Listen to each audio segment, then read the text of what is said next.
shifting gears a little bit, your opponent talks about Medicaid expansion a lot. Mm-hmm. Your opponent talks about Medicaid expansion so much, I'm shocked he's not running for governor. Because what we don't hear as state employees is your opponent talking about the health plan he would administer if he were to be treasurer. What we don't hear him talking about our retirement system in any way other than how he views performance, and we'll talk about that in a second. Mm-hmm. But what you keep getting asked by your opponent about Medicaid expansion, mm-hmm.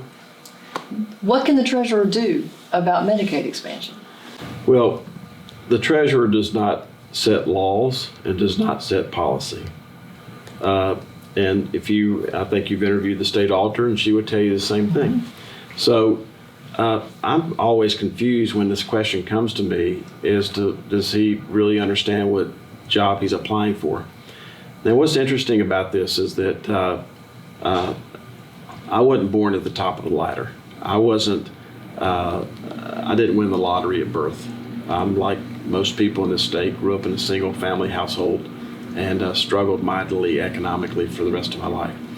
And when you're born at that part of the economic scale, you don't pull the people off their ladders. You build your own. And the ladder that I've tried to build with the state health plan, going back specifically to your question, is that instead of talking about things that the treasurer's office has nothing to do with, why not focus on where my actual constitutional statutory duties are? And they are to those 720,000 people who teach, protect, and otherwise serve.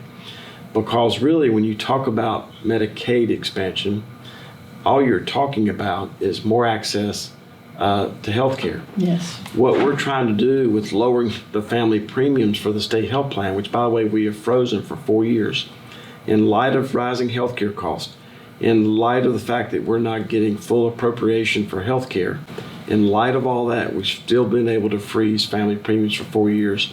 But just because we freeze the price of something doesn't mean people can still afford it. And if they could afford it, doesn't mean they can afford to get sick or maintain it. Mm-hmm. So what we're trying to do is we're trying to take advantage of our largeness with the plan that we have the responsibility for and drive down family premiums. Guess what happens when you drive down family premiums? You get more younger, healthier people on the plan to offset people my age. Mm-hmm. It's pretty simple. So this is sort of like yoga. The secret to yoga is to pay attention to your mat and to breathe. And when I get this question over and over again about Medicaid expansion, it just shows a complete lack of understanding about what the keeper of the public purse actually does. And I can sort of understand that lack of understanding because when you're dealing with somebody who's never been in government, never managed money, and never managed people, it's obvious why they would be confused. Yeah, it's a very complicated world, and in the treasurer's position, as we've talked about many times, the treasurer actually has responsibility for and control of more money than the legislature combined times what, 4 or 5? 8. 8 mm-hmm. times 8. Oh yeah, because I'm thinking of just the retirement system. Sure. So